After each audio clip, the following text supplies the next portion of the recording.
सुलेखा देवी जिंदाबाद जिंदाबाद जिंदाबाद सुलेखा देवी जिंदाबाद सकल देव यादव जिंदाबाद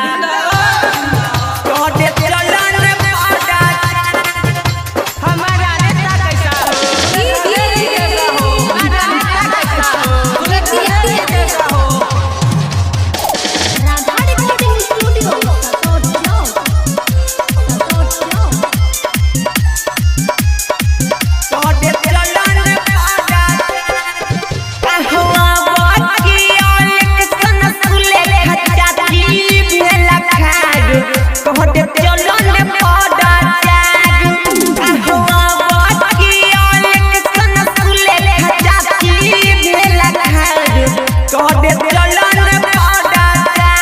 गरीब के नेता करता सबके सहायता तनी आवाज लगा देता चाची सब के रोजागा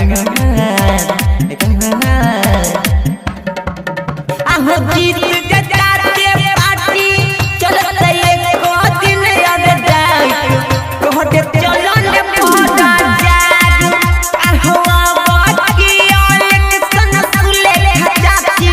भेला खाद कहते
जीत जताते पार्टी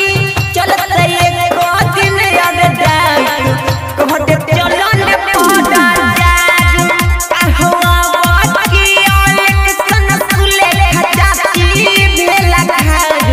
कहते चलो ने पड़ा जाग सुलेखा देवी जिंदाबाद सकल देव यादव जिंदाबाद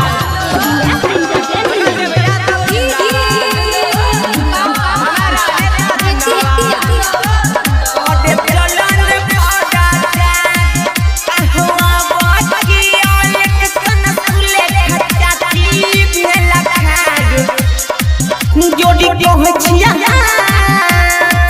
मना केवल के बात हो गली हाँ गली नारा लगोई हो गबै खाबन सताज सब बड़ छाया हो दीपक हो चंदन सब के सुनई हो सब लग जइयो हते आहो जीत जताते पार्टी